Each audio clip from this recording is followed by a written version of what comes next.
Dark Cavern was released on the Atari 2600 by M Network in 1982. It's actually a port of a game called Night Stalker on Intellivision. Not sure why they changed the title, but I digress.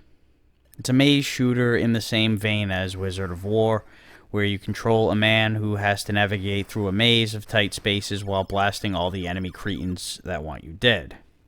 These cretins include spiders that temporarily paralyze you upon biting you, leaving you helpless for a bit, blobs that will take ammo away from you, and robots, which come in two forms: the one-headed bots that only fire in front of them, and the two-headed bots that can fire in both directions.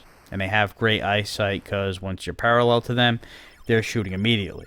These bastards are far and away the biggest pain in the ass in the game. You absolutely have to shoot the second you cross paths with them, and then get the hell out of their way immediately upon shooting. Sometimes you need to make sure you're at a safe distance from them. No matter how fast you shoot, you're putting yourself in imminent danger if you're at close range. You can only fire one shot at a time, but with these robots, rapid fire would be useless anyway, because if you stop to shoot rapidly, you're going to die.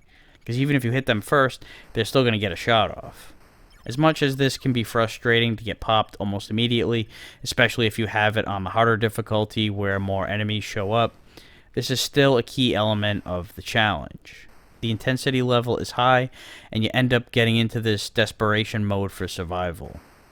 What helps up the ante with this level of intensity is that you have a limited amount of ammo, unlike most games of this nature during this era. You start with 20 bullets, and you have to replenish by grabbing flashing gun icons that appear periodically in a random spot, adding 10 bullets to your count each.